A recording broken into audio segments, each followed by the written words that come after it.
What's happening? Brian Tong here with Googleicious for everything Google you can think of. And this week, it's all about our reactions from Samsung's Unpacked event. Now we know it will always be about the Galaxy S8 for Samsung, and they delivered with one of the best looking phones we've seen to date.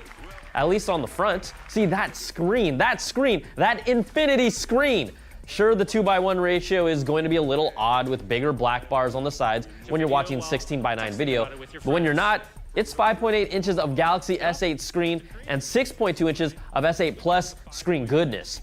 The home button is part of the screen on the bottom, but the fingerprint sensor has been moved to the back in one of the dumbest design flaws that almost anyone outside of Samsung could have figured out. Like, they put the fingerprint sensor directly next to the 12 megapixel rear camera lens. Welcome to Smudgeville. Population, all y'all with a Galaxy S8. Now, who approved that? Come on, son!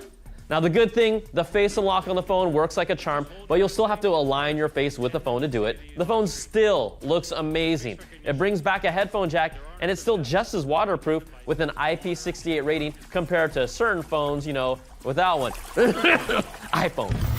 All right, I've also got to give props to Samsung. You can always go to the easy battery jokes, but they're taking it head on with a new 8-point battery safety check system and even making batteries better with claims that they won't wear out as quickly and will still hold 95% of its charge after 2 years of use. You know, when you'll probably have a new phone by then anyways. You can dock the phone with Samsung's DeX that turns it into a desktop PC. We've seen it before, but this phone has the power to back it up and an optimized version of some Android apps to give you a full screen experience. But come on, how many of you are really going to do that? Not too many, but it's a nice feature. Meet Bixby. Also, the biggest unknown. How good will Bixby, their virtual assistant, really be? That's still to be determined. Even with our early hands-on, it wasn't complete, and it's still a work in progress. Now, we know they're making a lot of promises for it, and it's trying to make using the S8 a whole lot easier, but at the same time, it doesn't look nearly as smart for grabbing general information or things you might ask Google. And Google's Assistant still looks like the best AI on a phone right now, and it's going to get better. Now, the S8 is a great phone for Samsung fans. I have major screen envy, but no phone these days is really doing enough to convince a large amount of users to completely switch over to a whole new platform. Truth. Now, the Samsung Gear VR gets a new motion sensing controller and support for the new S8 phones. It's a nice add-on that others have. But the product I'm most excited about from this keynote is the 2017 Samsung Gear 360. The first gen was one of the best ones last year, but you know, a little awkward to carry around because it was basically a big eyeball round bulge if you put it in your pocket, which I did.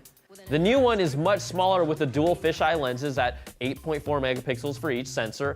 The battery is in the handle, it's part of the camera, and you get 2 hours of shooting in 2K resolution with recordings on a micro SD card, and yes, it's still dust and water resistant. You can live stream to YouTube, Facebook, or Samsung VR2, but will it work with Periscope?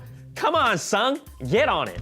Now, the best feature you can use it with is the new S8s, S7s, S6s, and Note 5, but you can also use this with the iPhone 7, 7 Plus, 6S, 6S Plus, and SE with macOS desktop software available for viewing and editing. I know which 360 camera I'm getting on the go. Pricing is not set, but it will cost less than last year's $350.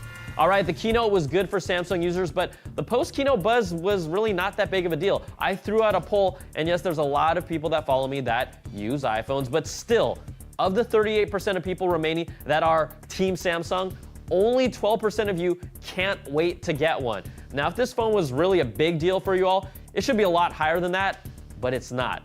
Now, the rest of you weren't convinced, and even more of you were turned off after the Note 7.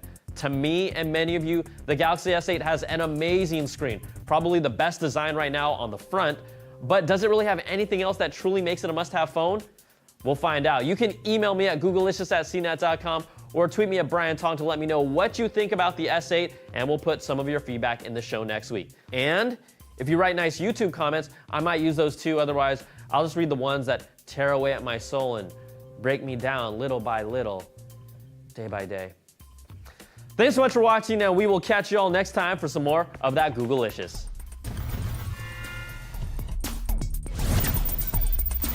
Googleicious.